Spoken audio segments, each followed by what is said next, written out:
जय श्री कृष्णा। आप सभी का आपके अपने YouTube चैनल धार्मिक बातचीत पर बहुत बहुत स्वागत है। आज के इस अध्याय में आप गौरी व्रत मातम्य का रसपान करेंगे, तो रसपान कीजिए आज की कथा का। स्कंद जी कहने लगे कि पहले हिमवान नाम करके पर्वतों का राजा था। वह स्थावर जंगम दोनों रूप धारण करता था। बड़े सुंदर अंग वाली उसकी स्त्री का नाम मेनका था। हिमवान सब सिद्धियों से युक्त होने पर भी संतानहीन होने के कारण अत्यंत दुखी था और संतान के लिए बहुत से व्रत दानों को भी किया, परंतु संतान न हुई। एक दिन उस राजा ने मेनका को बुलाकर कहा कि धिक्कार है, और ऐसा कहकर बारंबार प्रलाप करने लगा। वह कहने लगा कि जो स्त्री रक्त और लावण्य से युक्त होने पर भी संतान से हीन हो, वह स्त्री समस्त लोगों में निंदित और निर्भाग्य है। ये सूची स्मिते तुमको देखकर सदा मुझे अधिक समय तक संताप होता है, इसलिए अब से मैं कभी तुम्हारा मुख नहीं देखूंगा। विद्वान पशुओं के समान तुम अपने प्राणों को कैसे दान करती हो। अपने पति के ऐसे वचन सुनकर जैसे वायु के आगाज से केला और वृक्ष के आगाज से पर्वत गिरता है, वह मेनका पृथ्वी पर गिर गई तथा रोती और विलाप करती हुई भगवान विष्णु के शरण में गई। लक्ष्मी जी की प्रार्थना करने पर और सामने नारद ऋषि को देखकर भगवान विष्णु ने नारद जी को मेनका के पास भेजा। नारद जी ने वहां जाकर मेनका को प्रणासन व्रत का उपदेश दिया और कहा कि ज्येष्ठ तृतीया के दिन विधान पूर्वक इस व्रत को करो। उपदेश पाने पर मेनका ऐसी पर्वत गुफा जिसको मनुष्य ने कभी नहीं देखा, जो कि सिंह और व्याघ्रों से युक्त है, वह पतिव्रतावास जाकर ईशाणु के समान नियम में स्थित हो गई और भोजन, निद्रा और अन्य किसी भी कर्म को न करके सब कर्मों को त्याग दिया। केवल भगवान विष्णु की गुणमयी और मनसी माया को सदा स्मरण करती रही। ये सब दुष्कर कर्म ज्येष्ठ मास में हुआ। अनायास ऐसे कठिन व्रत के हो जाने पर उस व्रत के पुण्य प्रभाव से जगन्मयी माया प्रकट हो गई। उस माया को देखकर मेनका ने परम भक्ति से उनकी स्तुति की।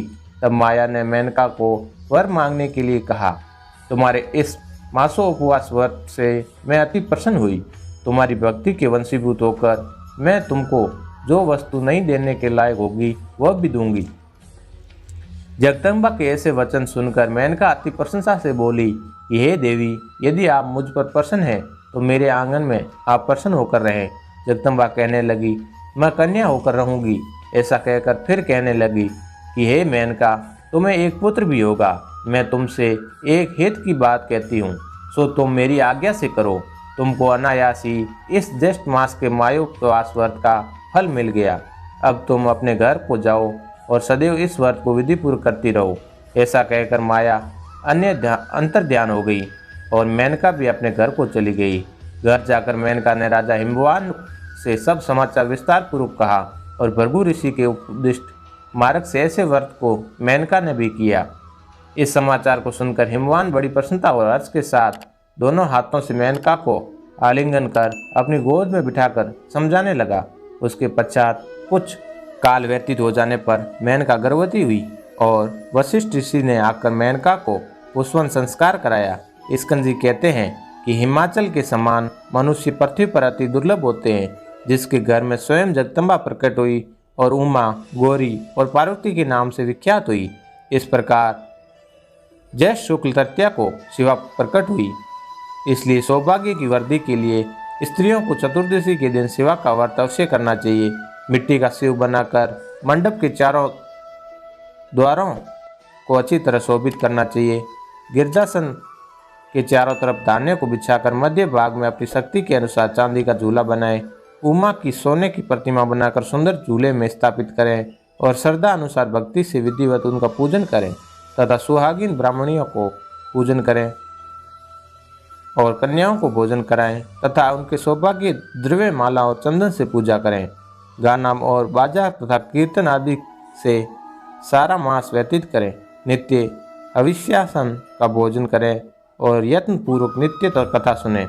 पश्चात फल संपत्ति के लिए उद्यापन करें और गौरी निर्माय इस मंत्र से खीर का हवन करें। समस्त कार्य करते समय दूध देने वाली गौ का दान करें। ये स्त्रियों के लिए सौभाग्यदायक गौरी व्रत प्रसिद्ध है। जो स्त्री मोहवंश चतुर्दशी को भोजन करती है, वह जन्म जन्मांतर में दुर्भगा होती है। उस दिन से इस व्रत की जगतीतल में उमा जयंती नाम से प्रसिद्ध हुई। मेनका ने पुत्र संतान के निमित्त फिर इस व्रत को किया और इसके प्रभाव से महान तेजस्वी पुत्र उत्पन्न हुआ। वह मैनाक नाम से दूसरा हिमाचल कहा जाता है। तो दोस्तों, ये थी आज की कथा। आपको आज की कथा कैसी लगी हमें कमेंट बॉक्स में कमेंट करके ज़रूर बताना। और दोस्तों, आपको आज की कथा पसंद आई तो वीडियो को एक लाइक कर दीजिए। धार्मिक बातचीत यूट्यूब चैनल को सब्सक्राइब करके एक बार कमेंट बॉक्स में लिख दीजिए जय श्री कृष्ण।